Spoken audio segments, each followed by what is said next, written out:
मैं और मेरी बचपन की दोस्त यानी मेरी थन्ममाइट रुकमा बचपन से ही एक दूसरे से लड़ते झगड़ते आ रहे हैं। जब हम छोटे थे तो वो अपनी लंबी हाइट का फायदा उठाकर मुझे जबरदस्ती अपने साथ घर ले जाती थी। इतना ही नहीं, वो मुझे शॉर्ट स्कर्ट पहनने के लिए मजबूर करती थी और राजकुमारी बनाकर मेरी तस्वीरें खींचती थी। काफी समय बाद जब मैं बड़ा हुआ और उसका विरोध करने के लायक बना तो मैंने भी बदला लेना शुरू कर दिया। मैंने उसके खिलौने और स्नैक्स छीनना शुरू कर दिए। यहाँ तक कि पढ़ाई लिखाई और एकेडमिक परफॉर्मेंस में भी मैं उसे बुरी तरह पछाड़ने लगा। फिर एक दिन अचानक मुझे कहीं से पता चला कि उसका कोई बॉयफ्रेंड बन गया है। मैं उससे किसी भी मामले में पीछे नहीं रहना चाहता था, इसलिए मैंने भी तुरंत एक गर्लफ्रेंड ढूंढ ली। जब मैं पूरी अकड़ के साथ उसे फोन करके अपनी गर्लफ्रेंड के बारे में शेखी बघार रहा था तो फोन की दूसरी तरफ बिल्कुल सन्नाटा छा गया। काफी देर की खामोशी के बाद एक आवाज आई, हुआंग वियन, पूरे 5 साल हो गए, क्या तुम अभी भी उसी लड़की के ख्यालों में खोए हुए हो? लेकिन कोई बात नहीं, अब हम दोनों की शादी हो चुकी है, तुम मेरे चंगुल से भाग नहीं सकते, अब पछताने से भी कोई फायदा नहीं है। ये सुनते ही मैं हड़बड़ाकर अपनी नींद से जाग गया। तभी मुझे एहसास हुआ कि मैं किसी अनजान कमरे में लेटा हुआ हूँ और मेरे बगल में एक छोटी सी बच्ची बैठी है। मेरा यह अजीबोगरीब और हैरान करने वाला चेहरा देखकर उस बच्ची का ध्यान तुरंत मेरी तरफ गया। उसने अपना छोटा सा हाथ मेरे माथे पर रखा और पूछा, पापा, क्या आपको अभी भी कहीं दर्द हो रहा है या तबीयत खराब लग रही है? मैंने अपने फोन की स्क्रीन देखी जिस पर माई लव नाम से कॉन्टैक्ट सेव था और फिर मैंने उस छोटी बच्ची की तरफ देखा। पापा, आखिर ये सब क्या चल रहा है? तुम्हारी मम्मी कौन है? हम दोनों की आवाज एक साथ गूंजी। वह बच्ची मुझे बिल्कुल हैरान होकर देखने लगी और फिर उसे अपनी कानों पर यकीन नहीं हुआ। वह जोर से चिल्लाई, पापा, क्या आपका और मम्मी का झगड़ा इस हद तक बढ़ गया है? क्या अब हमें मम्मी की कोई जरूरत नहीं है? उस बच्ची की बात सुनकर मेरा चेहरा अजीब सा बन गया। एक छोटे बच्चे के सामने मैं ये सच बोलने की हिम्मत नहीं कर पाया कि मैं असल में 5 साल पहले के पास्ट से टाइम ट्रेवल करके यहाँ आया हूँ। चाचिंग को जन इनवा हूँ। इसलिए मैंने बात को घुमाते हुए लापरवाही से कह दिया, अरे नहीं बेटा, पापा तो बस तुम्हारी मेमोरी टेस्ट कर रहे थे। ये सुनते ही उस बच्ची ने अपने चेहरे पर एक अजीब सा नफरत और कड़वाहट का भाव लाया। फिर उसने अपनी कमर पर हाथ रखकर एक समझदार बुजुर्ग की तरह मुझे नसीहत देना शुरू कर दिया। पापा और मम्मी के बीच जो भी गलतफहमी है उसे बैठकर साफ साफ बात करके सुलझा लो। इस तरह हर 2-4 दिन में झगड़ा करना बंद करो। इस महीने की अभी 20 तारीख भी नहीं आई है और मम्मी को आधे महीने से सोफे पर सोना पड़ रहा है। ये बात सुनते ही मैंने अनजाने में बेडरूम के दरवाजे की तरफ देखा और सोचने लगा कि अगले साल मेरी और उसकी शादी होने वाली है। हमारा एक बच्चा भी है। फिर भी हमारे बीच के रिलेशनशिप और इमोशंस इतने खराब हैं। लेकिन अगर मैं ठंडे दिमाग से सोचूं तो यह समझ में आता है। भले ही मैं और बाकन गुंग बांग बचपन के दोस्त, लेकिन हम दोनों ने बचपन से ही एक दूसरे को कभी पसंद नहीं किया। इसलिए आज हमारे बीच का रिलेशन इतना खराब है, इस बात से मुझे कोई हैरानी नहीं हुई। खासकर उस समय की बात जब मुझे पता चला था कि उसका कोई बॉयफ्रेंड है। मैं गुस्से और जलन से पागल हो गया था। मैंने लगभग आधे महीने तक पागलों की तरह भाग दौड़ की। तब जाकर मुझे एक ऐसी गर्लफ्रेंड मिली जो खूबसूरती और हर मामले में उसे टक्कर दे सके। लेकिन किस्मत का खेल तो देखिए, इससे पहले कि मैं बाक गुंग बांग के सामने अपनी नई गर्लफ्रेंड की नुमाइश करता या शो ऑफ करता, मेरी गर्लफ्रेंड का पुराना एक्स बॉयफ्रेंड विदेश से वापस आ गया और उसने मुझसे ब्रेकअप कर लिया। बाक गुंग बांग से पीछे रह जाने की वजह से मेरा ईगो बुरी तरह हर्ट हुआ था और ऊपर से दिल टूटने का असहनीय दर्द था। इसी गम में मैं एक बार में गया और जमकर शराब पी। वहां बार में मेरी मुलाकात एक ऐसी महिला से हुई जो दिखने में बिल्कुल बाक गुंग बांग जैसी लग रही थी। मैंने उसका हाथ पकड़ लिया और अपने इस ब्रेकअप और लव फेलियर के लिए उसे जिम्मेदार ठहराते हुए उस पर हक जताने लगा। इसके बाद जब मेरी आंख खुली तो मुझे उस रात की शराब पीने वाली हरकत ठीक से याद नहीं आ रही थी। मुझे बस इतना लगा कि मैं इस तरह चुपचाप ब्रेकअप बर्दाश्त नहीं करूंगा। इसलिए मैंने बाक गुंग बांग को चिढ़ाने के लिए फोन कर दिया और जानबूझकर यह बात छुपा ली कि मेरा ब्रेकअप हो चुका है। लेकिन मैंने सपने में भी नहीं सोचा था कि एक रात की नींद के बाद मैं सीधे 5 साल आगे फ्यूचर में पहुंच जाऊंगा और मेरे बगल में एक छोटी सी प्यारी सी बेटी भी होगी। मैं अब भी इन सब विचारों में खोया हुआ था कि तभी बाक गुंग बांग घर वापस आ गई। छोटी फुआंग ट्यू निन ने दौड़कर उसके लिए दरवाजा खोला। 27 साल की बाक गुंग बांग अब पहले के मुकाबले काफी ज्यादा मैच्योर, ग्रेसफुल और अट्रैक्टिव लग रही थी। मैं सोफे पर बैठकर ठंडी और बेरुखी भरी नजरों से उसे देख रहा था। उसने आते ही फुआंग ट्यू निन को अपनी गोद में उठा लिया। दोनों माँ बेटी बेहद खुश और एक दूसरे के साथ घुली मिली लग रही थी। इसके अलावा उन दोनों का चेहरा एक दूसरे से बिल्कुल हूबहू मिलता था। अब जाकर मुझे समझ आया कि फुआंग ट्यू निन का चेहरा मुझे इतना जाना पहचाना क्यों लग रहा था। दरअसल मैंने अपनी सबसे बड़ी दुश्मन का एक मिनी वर्जन पैदा किया था। ये सोचकर मेरे मुंह से एक ठंडी आह या हूं की आवाज निकली। अगर ये टाइम ट्रेवल से पहले का वक्त होता तो बाक गुंग बांग भी मुझे उसी अंदाज में गुस्से से जवाब देती। लेकिन जो कुछ भी हुआ उसकी मैंने उम्मीद नहीं की थी। बाक गुंग बांग ने फुआंग ट्यू निन को नीचे उतारा, मेरी तरफ बढ़ी और अचानक मेरे सामने अपने एक घुटने पर बैठ गई। पता नहीं कहां से उसने अपने हाथ में एक खूबसूरत लाल गुलाब का फूल निकाला और कहा, हस्बैंड, मुझे माफ कर दो। आज मुझे आपके ऊपर इस तरह गुस्सा नहीं करना चाहिए था। मैं उसकी इस हरकत से इस कदर डर गया कि पूरी तरह ब्लैंक हो गया और बिना किसी रिएक्शन के सोफे पर बुत बनकर बैठा रहा। अगले ही पल बाक गुंग बांग खड़ी हुई और उसने मुझे अपनी बाहों में भरते हुए मेरी कमर को कसकर पकड़ लिया। मेरे प्यारे पति, मैं बस यह बर्दाश्त नहीं कर सकती कि आप किसी दूसरी औरत का नाम भी लें, खासकर उस घटिया और मतलबी औरत का। फुआंग ट्यू निन भी यह सब देखकर हमारे पास आ गई। उसने अपना चेहरा ऊपर उठाया उठाया और बाक नगुंग बांग के साथ मिलकर बेहद क्यूट अंदाज में मुझसे लाड जताते हुए कहा, पापा आप कभी अपना मन मत बदलना और मम्मी को धोखा मत देना। ट्यूनिन को कोई दूसरी नई मम्मी नहीं चाहिए। इन दोनों चेहरों को देखकर, खासकर बाक नगुंग बांग को, जो पिछले 20 सालों से मेरी जानी दुश्मन थी, उसे इस तरह मेरे सामने प्यार जताते और फ्लर्ट करते देख मेरे दिल पर गहरा असर हुआ। उनका यह क्यूटनेस का अटैक इतना पावरफुल था कि मैंने अनजाने में ही हामी भरते हुए अपना सिर हिला दिया। रात के 10 बजे जब मैं बेड पर लेटा हुआ था, तब भी मेरा दिमाग पूरी तरह से कंफ्यूज था। बाक नगुंग बांग आखिर मुझसे इतना प्यार और रोमांस क्यों कर रही है? क्या अगले साल सचमुच मेरी शादी इसी लड़की से होने वाली है? यहाँ तक कि हमारा एक बच्चा भी हो चुका है। तभी बाक नगुंग बांग अपने गीले बालों के साथ बाथरूम से बाहर निकली। उसकी परफेक्ट बॉडी और अट्रैक्टिव फिगर को देखकर मेरे दिमाग में तुरंत एक ख्याल आया, क्या ऐसा हो सकता है कि मैं उसकी इस खूबसूरती और सेडक्टिव अंदाज के जाल में फंस गया था और इसीलिए मैंने इससे शादी कर ली? क्या मैं सचमुच इतना उथला और कमजोर इंसान हूँ? मैं बिल्कुल स्तब्ध होकर अपने सामने खड़ी बाक नगुंग बांग को देख रहा था। जैसे जैसे वो मेरे और करीब आती गई, मैं डर और एक्साइटमेंट के मारे थूक निगलने लगा। ये देखकर बाक नगुंग बांग धीरे से मुस्कुराई और बोली, बाक नगुंग बांग चलो अब सो जाते हैं। लेकिन उसने मेरी बात को पूरी तरह अनसुना कर दिया। मैंने उसे खुद से दूर करने की एक बहुत ही कमजोर और नाकाम कोशिश की। जब उसने मुझे किस किया, तब जाकर वो कुछ पलों के लिए रुकी। मैं बेड पर लेटा हुआ तेजी से सांसें ले रहा था। मेरा मूड और फीलिंग्स इस वक्त बेहद कॉम्प्लिकेटेड थे। मैं मन ही मन सोच रहा था कि अगले साल मैं इतना कमजोर और बेकार कैसे हो गया कि उसके एक छोटे से किस का भी विरोध नहीं कर पाया। मेरे पति, आपको क्या हुआ है? मैंने तुरंत उसे खुद से दूर धकेला और बेड पर घुटनों के बल बैठ गया। मैंने बहुत ही अजीब और नर्वस तरीके से उसे समझाने की कोशिश की कि मैं असल में 5 साल पहले के पास्ट से आया हूँ, लेकिन बाक नगुंग बांग को मेरी बात पर बिल्कुल यकीन नहीं हुआ। उसने मुझे रिजेक्ट करने का कोई मौका नहीं दिया। वो तुरंत मेरे ऊपर झपट पड़ी, मुझे बेड पर नीचे दबा दिया और मेरे सीने पर अपने हाथ रखकर बेहद रोमांटिक अंदाज में लाड जताते हुए बोली, मेरे पति अब और बहाने बनाना बंद करो। यह देखकर कि मैं अभी भी उसे खुद से दूर धकेलाने की कोशिश कर रहा हूँ, बाक नगुंग बांग का चेहरा अचानक उदास और मायूस हो गया। पति, क्या आप अभी भी उस फोन कॉल की बात को लेकर मुझसे नाराज हैं? मैंने कहा ना कि मैं 5 साल पहले से आया हूँ। मैं तुम्हारा वह पति नहीं हूँ जिसे तुम जानती हो। तो क्या तुम्हारा नाम फोंगवियन नहीं है? मैं 5 साल पहले का फोंगवियन हूँ, लेकिन फिर भी तकनीकी रूप से मैं तुम्हारा पति ही हूँ। इसके अलावा 5 साल पहले भी हम दोनों एक साथ रिलेशनशिप में थे। उस समय ट्यूनिन पहले से ही मेरे पेट में थी। तुमने क्या कहा? 5 साल पहले मैं तुम्हारे साथ रिलेशनशिप में था और तुम प्रेग्नेंट भी थी। बाक नगुंग बांग ने जब मेरा इतना सीरियस और घबराया हुआ चेहरा देखा तो वो खुद बुरी तरह पैनिक हो गई। पति, आपको सच में क्या हो गया है? इस साल ट्यूनिन पूरे 4 साल की हो चुकी है, तो जाहिर सी बात है कि 5 साल पहले मैं प्रेग्नेंट थी। मेरे पति, कहीं ऐसा तो नहीं कि आपकी याददाश्त पूरी तरह चली गई है? अपनी बात खत्म करते ही बाक नगुंग बांग मुझे तुरंत इमरजेंसी चेकअप के लिए हॉस्पिटल ले गई ताकि मेरे दिमाग का सीटी स्कैन कराया जा सके। जब डॉक्टर की रिपोर्ट आई और उन्होंने कंफर्म किया कि मुझे कोई अंदरूनी चोट या इंजरी नहीं लगी है, तब जाकर उसकी जान में जान आई और उसने राहत की सांस ली। घर वापस आने के बाद हम दोनों ने सोफे पर बैठकर आमने सामने बिल्कुल खुलकर और ईमानदारी से बात करने का फैसला किया। मेरे पति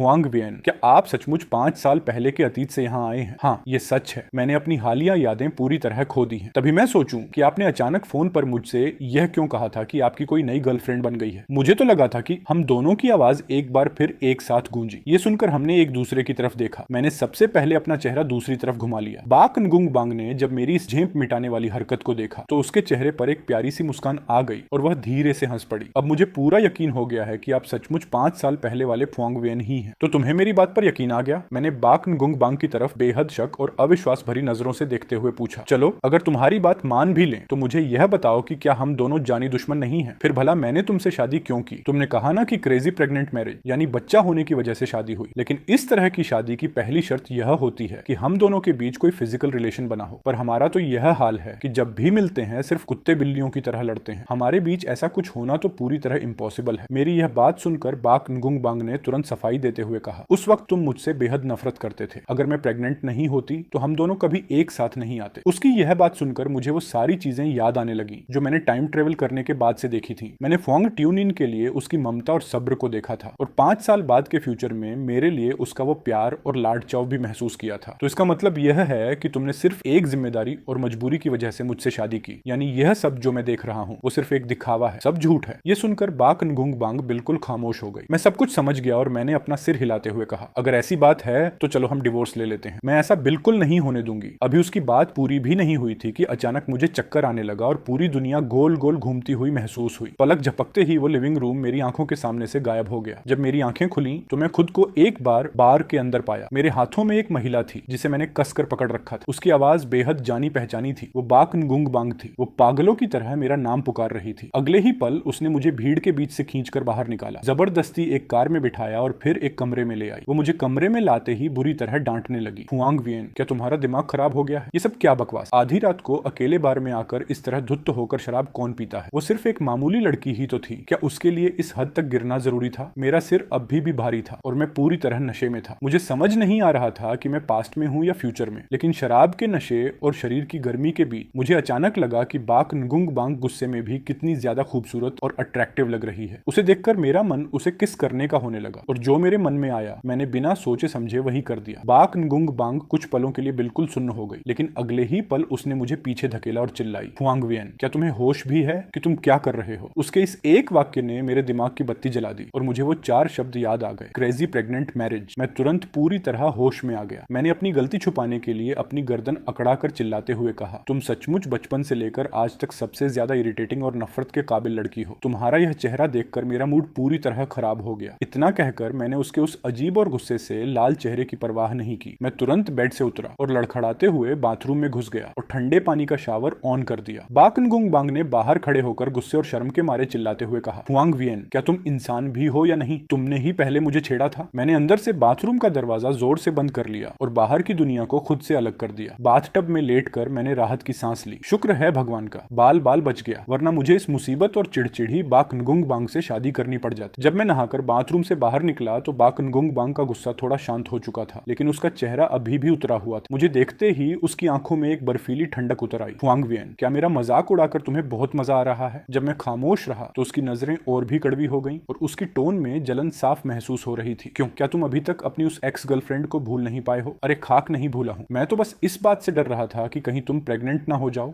और मुझे तुमसे जबरदस्ती शादी ना करनी पड़ जाए। ये सोचकर मैंने उसे एक कड़वी नजर से देखा और सीधे बेड पर जाकर खुद को कंबल में पूरी तरह छुपा लिया। बाक नगुंग बांग मेरे साइलेंस से चिढ़ने लगी और उसका सब्र का बांध टूट गया। हुआंग वियन, कुछ बोलते क्यों नहीं? जैसे जैसे वो मेरे करीब आ रही थी हमारी नजरें आपस में मिली। मैंने माहौल को थोड़ा हल्का करने के लिए एक झूठ बोलने का फैसला किया। ऐसा कुछ नहीं है कि मैं उसे भूल नहीं पाया हूँ, मैं तो बस तुम्हारे प्रेग्नेंट होने की बात से डर रहा था। अगर फ्यूचर की बाक नगुंग बांग की बात सच थी तो हमारे बीच बिना शादी के ही प्रेगनेंसी होने वाली थी, लेकिन जिस तरह के हमारे खराब रिलेशन थे उस हिसाब से तो फोंग ट्यूनिन का पैदा होना ही नामुमकिन था। पर हकीकत यह थी कि ट्यूनिन पैदा हो चुकी थी। अगर मुझे इस शादी और इस सिचुएशन से बचना था तो उसके साथ फिजिकल ना होना ही सबसे बेस्ट सॉल्यूशन था। ठंडे पानी से नहाने के बाद मेरा दिमाग बिल्कुल क्रिस्टल क्लियर हो चुका था। बाक नगुंग बांग को इस तरह गुस्से में और अपनी इच्छाएं अधूरी रह जाने की वजह से परेशान देखकर मेरे चेहरे पर एक शरारती मुस्कान आ गई। मैंने जानबूझकर अपनी आवाज को धीमा और गहरा करते हुए उसके कान के पास जाकर कहा, क्यों, क्या तुम मेरे साथ सोने के लिए इतनी ज्यादा बेताब हो रही हो? कहीं ऐसा तो नहीं कि तुम मुझसे गुपचुप प्यार करने लगी हो? ये सुनते ही उसका चेहरा टमाटर की तरह लाल हो गया। वो लड़की जो हमेशा पलटकर तीखा जवाब देती थी आज पहली बार बिना कोई ताना मारे सिर्फ शर्म के मारे चिल्लाई, ऐसा बिल्कुल नहीं है। अगर ऐसा नहीं है तो यह हम दोनों के लिए ही सबसे अच्छा है। बार वाली उस रात के बीत जाने के बाद मुझे लगा कि मैंने अपनी जिंदगी का सबसे बड़ा संकट टाल दिया है, लेकिन मुझे क्या पता था कि एक और बड़ी मुसीबत मेरा इंतजार कर रही थी। मार्केट में भारी मंदी और उतार चढ़ाव की वजह से हमारे फैमिली बिजनेस पर बहुत बुरा असर पड़ा था। मेरे और उसके परिवार के बीच बहुत पुराने और गहरे रिश्ते थे, इसलिए दोनों परिवारों ने इस बिजनेस क्राइसिस से निपटने के लिए हमारी पॉलिटिकल मैरिज यानी पारिवारिक गठबंधन करने का फैसला कर लिया और इस शादी के लिए मैं और बाक नगुंग बांग ही सबसे परफेक्ट मोहरे थे। मैं इस फैसले के खिलाफ विरोध करने के लिए सीधे अपने दादाजी के पास भागा, लेकिन दादाजी ने सिर्फ प्यार से मेरे सिर को सहलाया और मेरी सारी दलीलों और आपत्तियों को पूरी तरह इग्नोर कर दिया। उनके लिए यह बिजनेस और फैमिली को सुरक्षित रखने का सबसे सेफ तरीका था, मैं चाहे जितना भी हंगामा कर लेता। दादाजी अपने फैसले से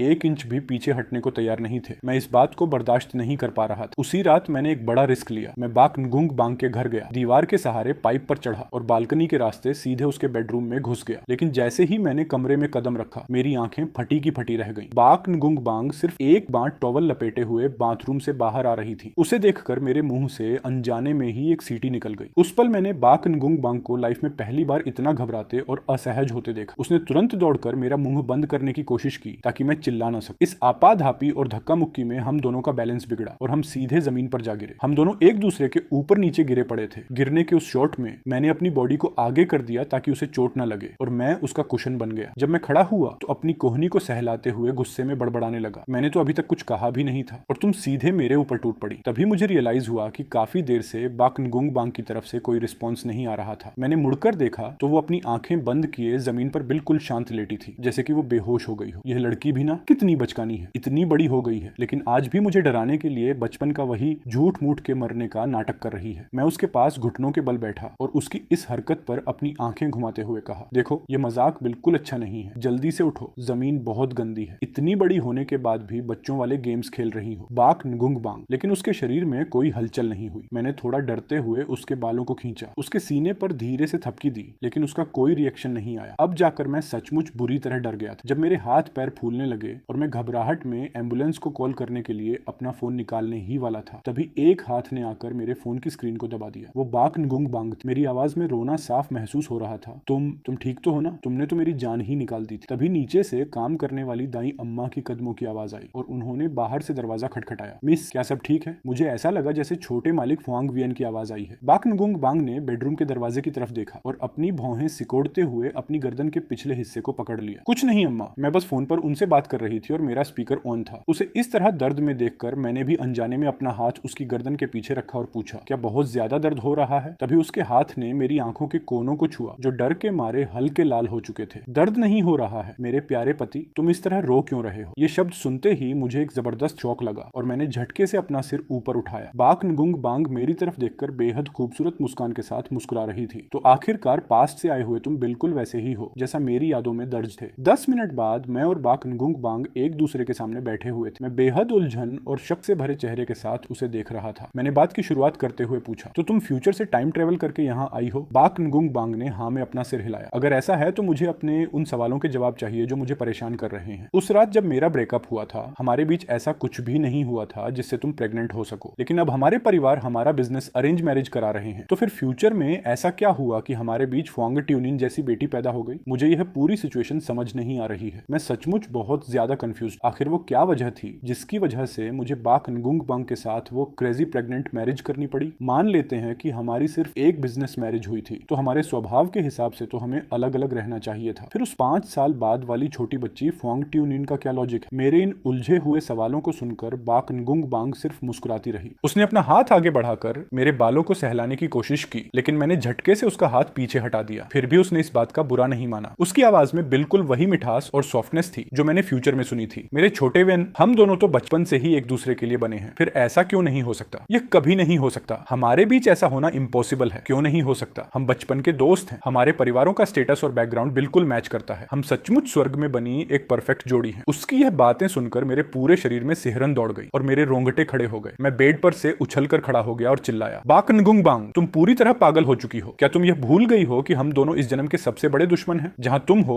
वहां मैं नहीं रह सकता और जहां मैं हूं वहां तुम्हारा होना नामुमकिन है। जरा याद करो कि हमारे बीच आग और पानी जैसा बैर क्यों है। बचपन में तुम मुझे जबरदस्ती अपने साथ घर ले जाती थी, वो तो फिर भी ठीक था, लेकिन तुमने मुझे वो छोटी स्कर्ट पहनने पर मजबूर किया और मुझे एक राजकुमारी बनाकर मेरी तस्वीरें खींची। अरे वो तो बस एक छोटी सी बचकानी बात थी, तुम्हें वो छोटी बात लगती है? तुम्हारी फैलाई हुई उन बकवास अफवाहों की वजह से पूरे प्राइमरी स्कूल में कोई भी बच्चा मेरे साथ दोस्ती नहीं करना चाहता था। यहाँ तक कि जिस लड़की को मैं पसंद करता था वो मुझे देखते ही दुम दबाकर भाग जाती थी। मेरी यह भड़ास सुनकर बाक गुंग बांग जोर से हंस पड़ी। अच्छा, तुम उन अफवाहों की बात कर रहे हो? तो क्या यह सच नहीं है कि तुमने खुद एक फ्रॉक खरीदी थी और अपनी डेस्क पार्टनर को उसे जबरदस्ती पहनाने वाले थे? ये सुनते ही मेरा दिल बैठ गया और मुझे अंदर ही अंदर थोड़ी शर्मिंदगी महसूस हुई। बात तो सच थी, लेकिन इससे पहले कि मैं उस प्लान को अंजाम देता, मेरा भंडाफोड़ हो गया था। मैंने अपनी चोरी पकड़े जाने पर उसे घूर कर देखा और अपनी बात का रुख बदलते हुए उस पर दूसरा आरोप लगाया। चलो उसे छोड़ो, मिडिल स्कूल की उस बात का क्या जब मेरी बगल वाली क्लास की एक लड़की ने मुझे लव लेटर दिया था और तुमने उसे कचरे के डिब्बे में फेंक दिया था? और हाई स्कूल की वो बात जब मुझे स्कूल की सबसे खूबसूरत लड़की यानी स्कूल क्वीन पर क्रश था और मैंने तुम्हें हमारे बीच बात आगे बढ़ाने के लिए कहा, लेकिन अगले ही दिन वो लड़की मेरे पास आई और बोली कि मुझे तुम दोनों के प्यार के बीच में नहीं आना चाहिए। तुम दोनों ने सिर्फ एक ही रात में ऐसा क्या जादू किया कि तुम्हारा रिलेशन रातों रात बदल गया? ऐसी बातें तो इतनी ज्यादा हैं कि काउंट भी नहीं की जा सकती। मैंने कहा कि तुम मेरी जानी दुश्मन हो, तो इसमें मैंने क्या गलत कह दिया? मेरी इस तरह की खरी खोटी और एलिगेशन सुनकर श्वेता एक अजीब सी हंसी हंसने लगी, इतनी ज्यादा कि उसका पूरा शरीर हिल गया। काफी देर बाद उसने अपने हाथ का सपोर्ट लिया और सीधी होकर बैठ गई। तो क्या तुमने कभी यह नहीं सोचा कि असल में मैं तुमसे सीक्रेटली लव करती हूँ? उसकी यह बात सुनकर मेरा मुंह खुला का खुला रह गया और आंखें बड़ी हो गईं। छोटे व्यू, मुझे नहीं पता कि तुम अगले साल में कैसे टाइम ट्रैवल कर गए। मुझे यह भी नहीं पता कि मैं खुद प्रेजेंट में कैसे वापस आ गई। लेकिन मुझे तुम्हें एक बात बतानी है, मैं बचपन से ही तुमसे सीक्रेट लव करती आ रही हूँ। मेरा और तुम्हारा शादी करना भी पूरी तरह से मेरी अपनी मर्जी से था। पीहू का होना भी कोई एक्सीडेंटल बात नहीं थी। जब वह ये बातें कह रही थी तो उसके चेहरे पर एक साफ स्माइल थी और उसके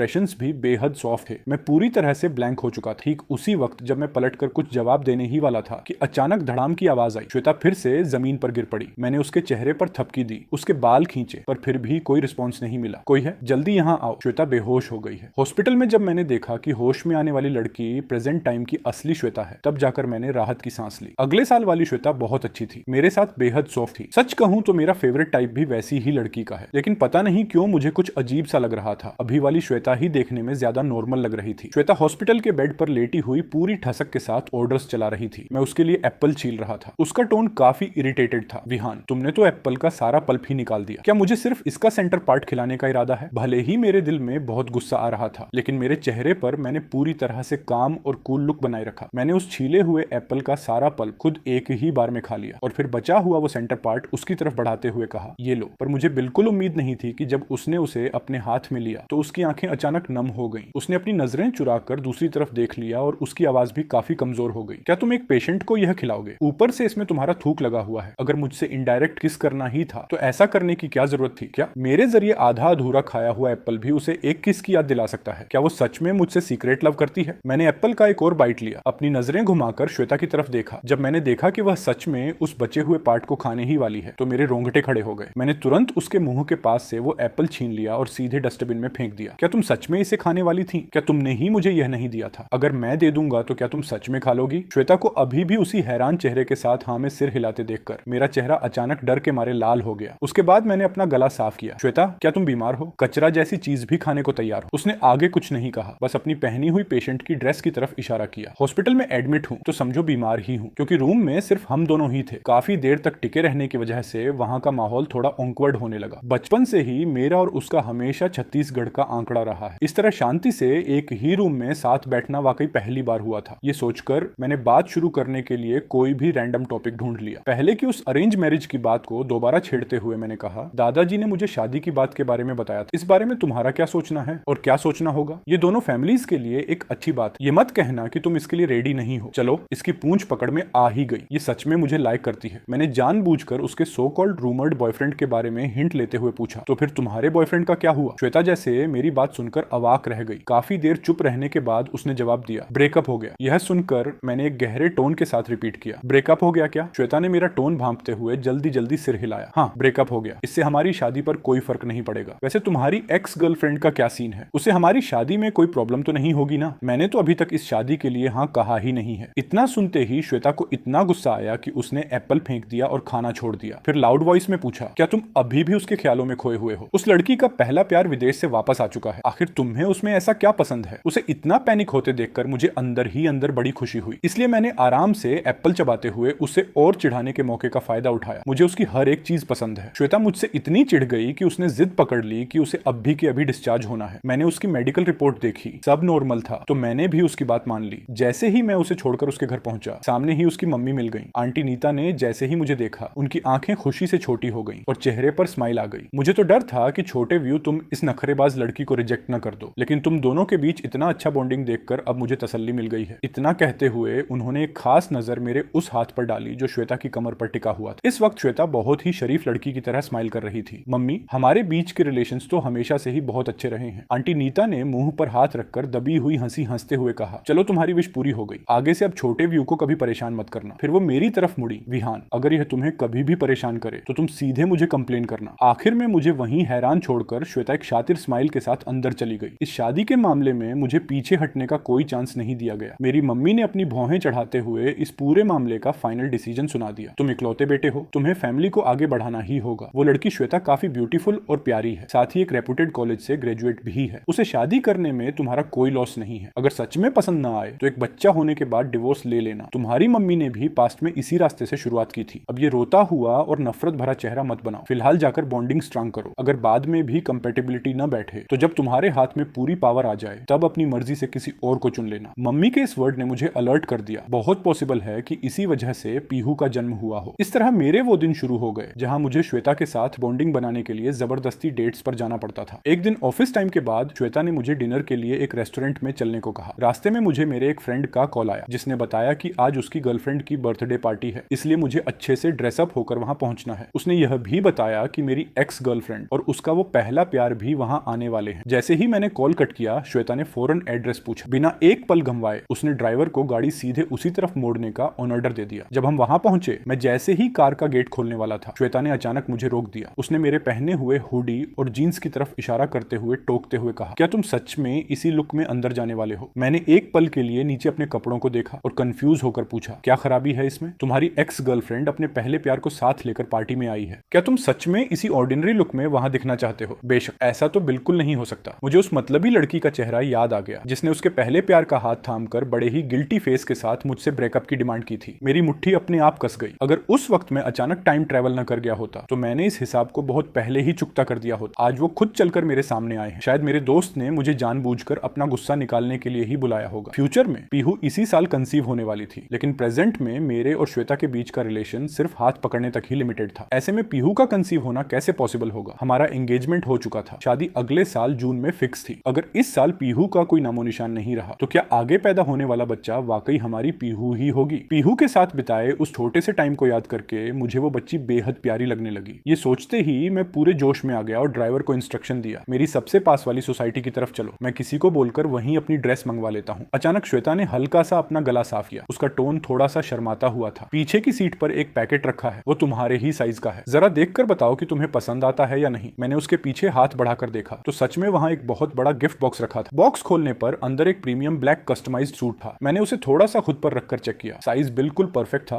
और ब्रांड भी वही था जो मेरा फेवरेट था। Not bad. तुम्हें मेरे साइज का इतना सही आइडिया कैसे है? मेरी छोटी सी दुश्मन श्वेता। इतना सुनते ही वह अचानक बिना रुके बुरी तरह खांसने लगी। ध्यान से देखने पर उसका चेहरा शर्म से बिल्कुल लाल हो चुका था और उसकी आंखों में पानी आ गया था। उसके सीक्रेट लव की बात याद करके मैं खुद को रोक नहीं पाया और उसे टीज करते हुए कहा, यह मत कहना कि उस रात जब मैं नशे में था तुमने चुपके से मेरा साइज नापा था, तभी तो मेरी कमर पर नील पड़ गया था। क्या तुमने जानबूझकर ऐसा किया था? मैंने ऐसा कुछ नहीं किया। उसने मेरी तरफ देखा। मुझे लगा जैसे उसके सिर से अभी धुआं निकलने लगेगा। उसकी एक्सप्लेनेशन पूरी तरह से अटक रही थी। इससे पहले कि वह अपनी बात पूरी करती, वह कुछ सेकंड्स के लिए बिल्कुल चुप हो गई। उसके बाद एक बेहद शर्माती हुई और गुस्से से भरी आवाज आई, विहान, तुम कपड़े चेंज कर रहे हो तो पहले बताया क्यों नहीं? मैंने उसकी बात पर ज्यादा ध्यान नहीं दिया। कपड़े चेंज करने के बाद मैं उसके करीब आ गया। टाई बंधवाने के लिए मैं ठीक उसके सामने खड़ा हो गया। श्वेता अपनी जगह से बिल्कुल नहीं हिली। जब मैं थोड़ा इंपेशेंट होकर उसे जल्दी करने के लिए कहने ही वाला था, तब एक सॉफ्ट और वार्म हाथ ने धीरे से मेरी गर्दन को टच किया। उसका टेम्परेचर इतना हाई था कि मैं चौंक गया। हम दोनों एकदम खामोश हो गए और मैं नीचे झुककर श्वेता के हाथों के हर एक मूवमेंट को ध्यान से देखने लगा। मेरी हिम्मत नहीं हो रही थी कि सीधे उसकी आंखों में देखूं। जब तक टाई पूरी तरह से बंद नहीं गई, मेरा चेहरा भी धीरे धीरे लाल हो चुका था। जब सब कुछ रेडी हो गया, तब मुझे रियलाइज हुआ कि श्वेता काफी देर से बिल्कुल साइलेंट थी। मुझे उसके सामने उसका यह हद से ज्यादा शांत लुक देखने की आदत नहीं थी, इसलिए मैंने फिर से उसे चिढ़ाना शुरू कर दिया। अब कुछ बोल क्यों नहीं रही हो? क्या शर्मा गई? मेरे चिढ़ाने पर हम दोनों के चेहरे टमाटर की तरह लाल हो गए। पार्टी हॉल में एंट्री करने के बाद ही हम धीरे धीरे नॉर्मल हो पाए। बचपन से जिसे पक्का जानी दुश्मन माना, वही असल में मुझसे सीक्रेट लव करती थी। इस शॉकिंग रियलिटी को कोई कैसे बर्दाश्त कर सकता है? इससे पहले मैंने श्वेता की सीक्रेट लव वाली बात अपने क्लोज फ्रेंड्स के ग्रुप को बताई थी। रिजल्ट यह रहा कि उन सब ने मुझे इस तरह के हेट्रेट वाले लुक से देखा जैसे वो कहना चाहते हो, तुम्हें यह बात अब जाकर पता चली है? वो तुम्हें लाइक नहीं करती तो क्या? हर जगह तुम्हारे पीछे पीछे क्यों घूमती है? बचपन से लेकर बड़े होने तक तुमने हमेशा उसका ब्रेकफास्ट छीना है। भले ही वह मुंह से हमेशा बड़बड़ाती और डांटती रहती थी, पर क्या उसने कभी तुम्हारे लिए एक्स्ट्रा पोर्शन लाना बंद किया? हाई स्कूल में जब उसने पूरी हिम्मत जुटाकर तुम्हें प्रपोज करने का डिसीजन लिया था, तब तुम स्कूल की टॉपर लड़की के प्यार में पागल थे। तुमने तो उससे यह तक कह दिया था कि वह उस टॉपर लड़की से अच्छी बॉन्डिंग बनाए ताकि तुम्हारे लिए एक मीडिएटर का काम कर सके। श्वेता ने अपना दुख छुपाकर तुम्हारी हेल्प, पर बाद में उसे पता चला कि वह लड़की लड़कों को लाइक ही नहीं करती, इसलिए उसने उस लड़की से कहा कि वह खुद आकर तुम्हें पूरी सिचुएशन क्लियर कर दे। रिजल्ट यह हुआ कि तुमने पलटकर उसी पर ब्लेम लगा दिया कि उसने उस लड़की का माइंड डाइवर्ट कर दिया। उन बातों को छोड़ भी दे तो तुमने उससे भी ज्यादा एक घटिया काम किया था। कॉलेज ग्रेजुएशन के ठीक बाद श्वेता का नाम अनजाने में उसी के डिपार्टमेंट के एक लड़के के साथ जोड़ा जाने लगा था। मैं तो बस तुम्हारा रिएक्शन चेक करने के लिए वो बात बता रहा था। रिजल्ट यह हुआ कि तुमने फौरन जाकर अपने लिए एक नई गर्लफ्रेंड ढूंढ ली। जब तुमने अपने रिलेशन को ऑफिशियल किया, तब श्वेता ने पूरे दुख में डूबकर रात भर ड्रिंक की थी। दोस्तों के इस एलिगेशन के सामने मुझे खुद पर बड़ा तरस आ रहा था। उसने कभी खुद मुंह खोलकर मुझसे प्यार का इजहार तो किया नहीं था, मुझे कैसे पता चलता? ऊपर से वो हमेशा मुझसे कंपटीशन करती रहती थी। जो बातें तुम लोग कह रहे हो, उसने कभी इस बारे में एक बार भी सफाई नहीं दी। फिर मैं उससे नफरत क्यों ना करता? दोस्तों ने एक फीकी हंसी हंसी। रिया ने आगे कहा, अगर तुमने यह ना कहा होता कि तुम्हें सिर्फ वही लोग पसंद हैं जो स्ट्रॉन्ग और आउटस्टैंडिंग होते हैं, तो खैर छोड़ो। लव के मामले में तुम जैसे डफर इंसान से पाला पड़कर श्वेता का परेशान होना तो तय ही था, लेकिन सुनने में आया है कि तुम दोनों की शादी होने वाली है। आखिरकार उस बेचारी श्वेता की विश पूरी हो ही गई। इतना कहकर मेरे दोस्त ने कोने में बैठे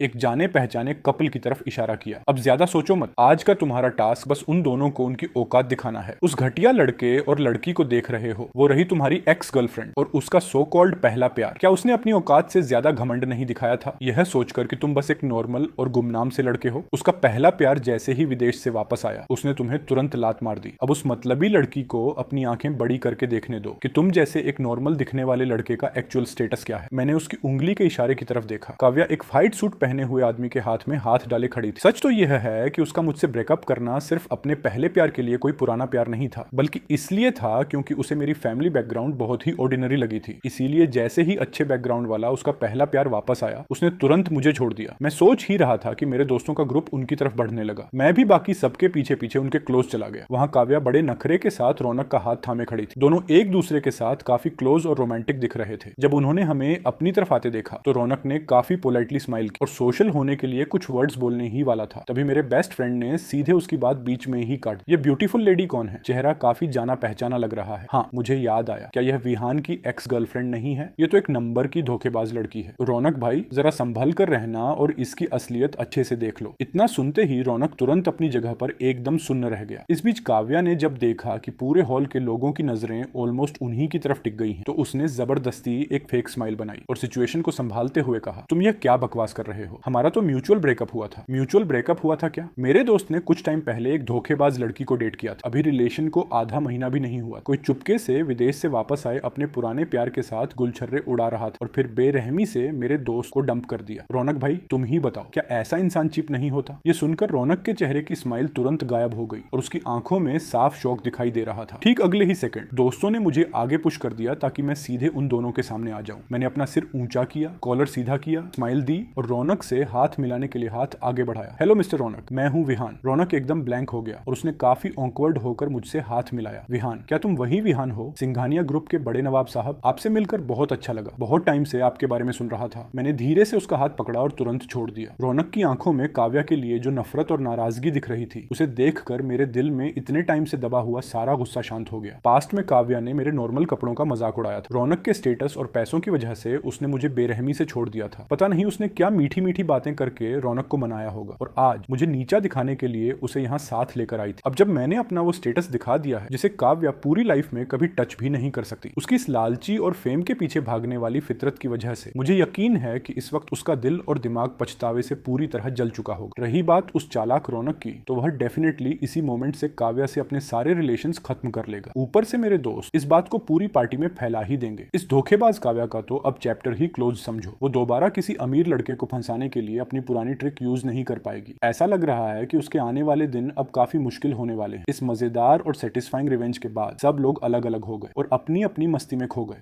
मैं अकेला एक कॉर्नर में जाकर बैठ गया और वाइन का मजा लेने लगा। थोड़ी ही देर में श्वेता पता नहीं कहां से आ गई। उसने मेरे हाथ में एक फूड प्लेट थमाई। सिर्फ ड्रिंक मत करते रहो, पेट में कुछ डाल लो, वरना थोड़ी देर में पूरी तरह टल्ली हो जाओगे। मैंने चिढ़ते हुए अपना पेट दिखाया जो उस टाइट सूट की वजह से दबा हुआ था। अगर कुछ और खाया तो ये बटन्स टूट जाएंगे, जो काफी डेंजरस होगा। श्वेता ने मुझे एक नजर देखा और फिर जोर से हंस पड़ी। मैंने नीचे झुककर उसकी तरफ देखा। उसकी आंखें काफी शाइन कर रही थी। जब वह थोड़ा नीचे झुकी तो हमारी नजरें आपस में टकराईं। अगर यह पहले का टाइम होता और मैं उसे ऐसे हंसते देखता तो पक्का यही सोचता कि वह मेरा मजाक उड़ा रही है। लेकिन अब जब मुझे पता चल चुका है कि वह मुझसे सीक्रेट लव करती है, तो उसकी वो प्यारी सी हंसी मेरे कानों में गूंजने लगी और मेरे दिल में एक अजीब सी हलचल होने लगी। वह नीचे झुककर मुझे देख रही थी और मैं उसे देख रहा था। हम दोनों बिना एक भी वर्ड बोले बस एक दूसरे को खोए हुए से देखते रहे। काफी देर तक मेरी नजरों का सामना करने के बाद वह थोड़ा नर्वस होने लगी। तुम मुझे इस तरह लगातार क्यों घूर रहे हो? मैंने अपने एक्सप्रेशंस को काफी सॉफ्ट रखा और पूरे दिल से थैंक्स कहा। Shweta, thank you so much वो ऑडियो रिकॉर्डिंग मुझे देने के लिए। उसकी वजह से मैं काव्या का असली चेहरा देख पाया और आज की इस नाइट पार्टी को इतने परफेक्टली अरेंज करने के लिए भी थैंक यू, ताकि मैं अपना सारा गुस्सा निकाल सकूं। तुमने सब कुछ साफ साफ देख लिया, फिर भी यहाँ वाइन पीकर अपना मूड खराब कर रहे हो। तुम्हारी वजह से पूरे टाइम मेरी जान हलक में अटकी हुई थी। मैं तो बस तुम्हारे सामने अपनी इंसल्ट होने की वजह से थोड़ा अपसेट था। वैसे जैसे ही यह बात सामने आई, मुझे तुरंत उस रात बार में हुए इंसिडेंट की याद आ गई। अब तक मुझे उस बात को सोचकर काफी शर्म और गुस्सा आ रहा था। अपनी बात खत्म होते ही मैं तुरंत वहां से भागा और दूसरे कॉर्नर में जाकर अपने दोस्तों के साथ गॉसिप और मस्ती करने लगा। वैसे भी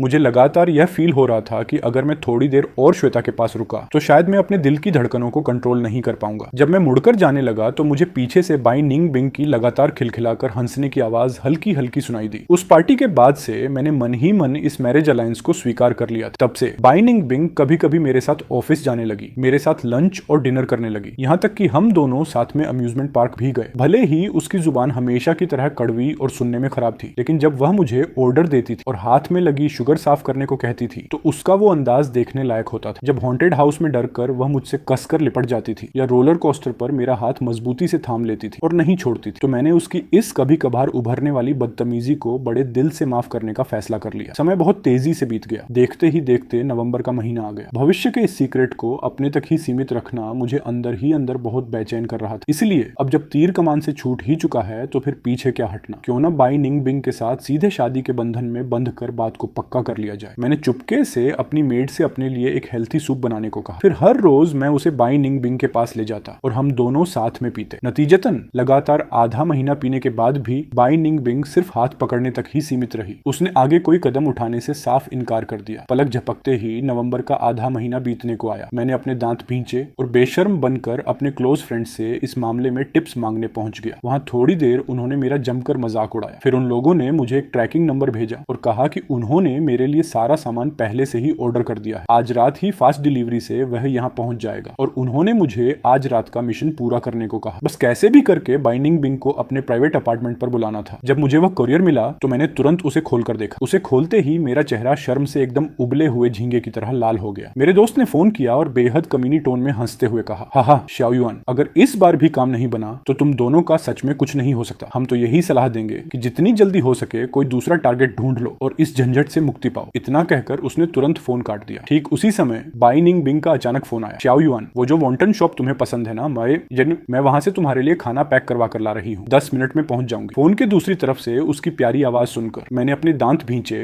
और उस सामान को हाथ में उठा लिया। 10 मिनट बाद जैसे ही उसने दरवाजे के अंदर कदम रखा, मैंने बाई निंग बिंग को गले से लगा लिया। उस डिम लाइट में हैरान खड़ी उसका चेहरा कान तक लाल हो चुका था और मैंने उसे सीधे बेडरूम की तरफ खींच लिया। वह रात बेहद रोमांटिक और खूबसूरत रही। उसी साल दिसंबर के मध्य में बाई निंग बिंग ने हाथ में 2 लाइनों वाली प्रेगनेंसी टेस्ट किट पकड़ी। उसने धीरे से एक ठंडी सांस ली और तुरंत अपने दादाजी, अपनी माँ और रिश्तेदारों की एक पूरी लिस्ट को खुशखबरी देने के लिए फोन मिला दिया। उसने अपने प्रेग्नेंट होने की गुड न्यूज तो सबको फैला दी, लेकिन जो इस बच्चे का पिता था यानी मुझे बताना ही भूल गई। इसीलिए रात को मुझे खुद उसे फोन करना पड़ा। उस समय वह अपने मायके में थी और चाची चू की खूब सेवा सत्कार का मजे से आनंद ले रही थी। मैंने स्क्रीन पर थोड़ा दुखी और उदास चेहरा बनाया। शाओबिंग, क्या तुम एक्स्ट्रा शिफ्ट कर रही हो? मैं घर आया तो तुम वहां नहीं थी। हाल ही में बाई निंग बिंग के साथ क्वालिटी टाइम बिताने के लिए मैं अक्सर कंपनी के पास वाले अपार्टमेंट में ही रुक जाता था। मैंने सुना कि उसने अपने हाथ में रखी चीज को नीचे रखा और उसकी आवाज में एक गजब का सेटिस्फेक्शन और गर्व। मैं तो अपने मायके में हूँ, तुम अचानक वहां क्यों चले गए? तभी चाची चू ने बगल से फोन छीन लिया और मुझे डांटने लगी। अरे ओ बेवकूफ लड़के, शाओबिंग प्रेग्नेंट है, वह अपने घर नहीं आएगी तो कहां जाएगी? तुम्हें क्या लगता है तुम्हारा वो छोटा सा अपार्टमेंट उसकी अच्छे से देखभाल कर पाएगा? मैं कुछ पल के लिए सन्न रह गया। तब जाकर मुझे पूरी बात समझ में आई। मैं एक्साइटमेंट में चिल्ला पड़ा, हैं कौन प्रेग्नेंट है? शाओबिंग।